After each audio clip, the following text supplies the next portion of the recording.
बड़ों को प्रणाम, हम उम्र को नमस्ते और छोटों को प्यार।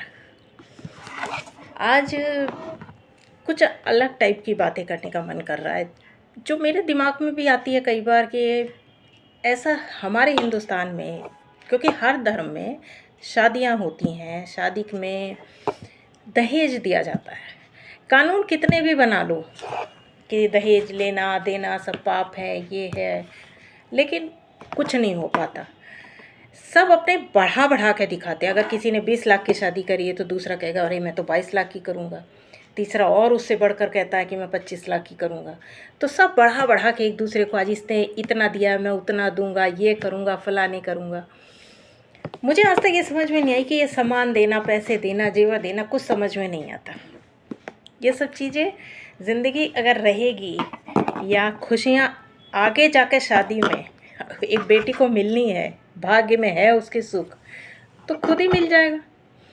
और नहीं मिलना है तो एक करोड़पति की बेटी भी अगर घर में जाकर उसे ऐसा पति मिल गया या ऐसे ससुराल वाले मिल गए तो भी कुछ नहीं होगा, कोई सुख शांति नहीं मिलेगी उसे ज़िंदगी में।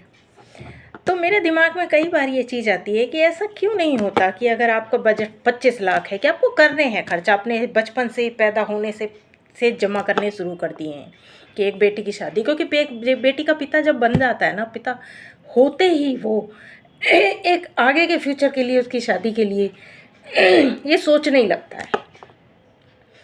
तो क्यों ना ऐसा हो कि अगर आपने वो पैसे इकट्ठे कर ही रखे हैं कि आपको वो शादी के लिए खर्चा ही करना है उतना,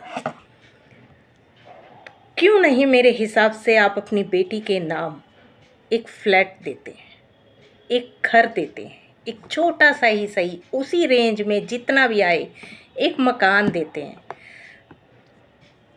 ताकि वो आगे जाकर अगर भगवान न करे उसके साथ कोई घटना घटती है, उसके ससुराल वाले उसे घर से निकाल दें, कुछ भी हो, उसके पास अपना एक घर होगा। कल को उसे कोई ये ना कहे निकल जा मेरे घर से, क्योंकि ये तो है कि शादी के बाद एक लड़की का ना तो मायका घर कहलाता है ना ससुराल। उसे बात बात पे ताने दे ही दिए जाते हैं कि ये मेरा घर है, ये मैं अपने घर में रह रहा हूँ, तू मेरे घर में रह रही है, निकल जा घर से। तो ये सारे जो इससे मिलते जुलते जुमले जो बोले जाते हैं ना, उन चीज़ों से, उन जुमलों से एक बेटी को आज़ादी मिल जाएगी। ये मैंने कई बार सोचा है कि अगर ये हो तो ये सच है कि एक लड़की, एक औरत अपने आगे जाकर अपने जो एक वो होता है ना, एक अंदर से एक मजबूती आ जाती है कि हमारे पास ये है, कोई मुझे अपने घर से नहीं निकाल सकता, या भगवान ना करे कोई दुर्घटना हो या कोई बात हो जाए तो वो अंदर चाहे कैसे भी रहे, लेकिन अब उसके सर पर छत होगी, दूसरों का उसे सहारा नहीं ढूंढना पड़ेगा या दूसरे उसका फ़ायदा नहीं उठाएंगे। तो ये एक छोटी सी है, तो छोटी सी बात, लेकिन इसका अर्थ अगर देखेंगे तो ये अर्थ बहुत बड़ा कहलाएगा एक औरत को मजबूत देने के लिए। सोचिएगा इस और अपनी राय दीजिएगा। नमस्कार।